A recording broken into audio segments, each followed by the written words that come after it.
السلام عليكم ورحمة الله وبركاته. معاكم المهندس محمد خالد. إن شاء الله هنشرح النهاردة.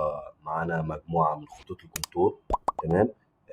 ومحتاج نحول خطوط الكونتور دي لسطح أو لسيرفيس. تمام. دلوقتي دي خطوط الكونتور زي ما حضراتكم شايفينها يا باشمهندسين. وليكن احنا هنمسك الخط ده كده، هنعمل له بروبرتيز، هنشوف المعلومات بتاعته أو الليفل بتاعه. الليفل بتاعه بيقول هو 7 متر ونص. تمام. وكذلك الليفل، الخط اللي تحت منه نفس النظام 8 متر. تمام. فانا دلوقتي معايا مجموعه من الخطوط الكونتور، وكل خط من ده ليه منسوب. تمام كده. طيب انا محتاج اعمل الخطوط دي في سيرفيس. تمام كده يا شباب. طيب اول حاجه هحدد كده خطوط الكونتور دي واعمل لها سيلكت.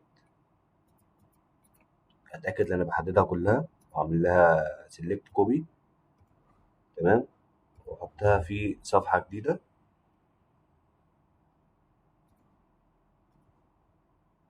تمام كده يا شباب.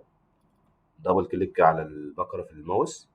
ادي خطوط الكونتور معانا. طيب ايه اول حاجه بعملها؟ اول حاجه بعملها اروح على سيرفيس، كريت سيرفيس. هسمي السطح ده ان جي ال، اختصار الارض الطبيعيه، لان خطوط الكونتور اللي معايا دي فعلا ارض طبيعيه، شبكيه ارض طبيعيه. ان جي ال.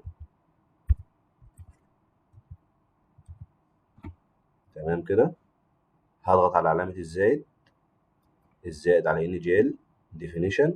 احنا قبل كده شرحنا باوندري وبريك لاين. ان شاء الله النهارده هنشرح الكونتور. من خلال الكونتور ده انا ممكن اعمل سطح على الخطوط الكونتور المتواجده معايا في اللوحه.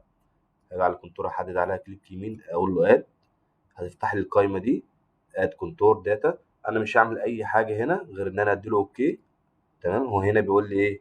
بيقول لي سيلكت. تمام. بيقول لي حدد خطوط الكونتور الموجوده عندك. هحددها انا كلها كده واديله انتر.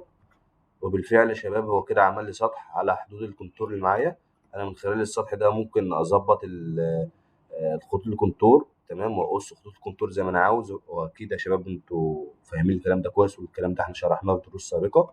انا لو جيت هنا كده هلاقي المنسوب عندي 14 86. طب لو نزلت تحت شويه هلاقي المنسوب معايا 21 39.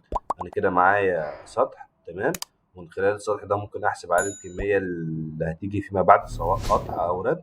وده كان درسنا النهارده يا شباب، يا رب يكون عجبكم. والسلام عليكم ورحمه الله وبركاته.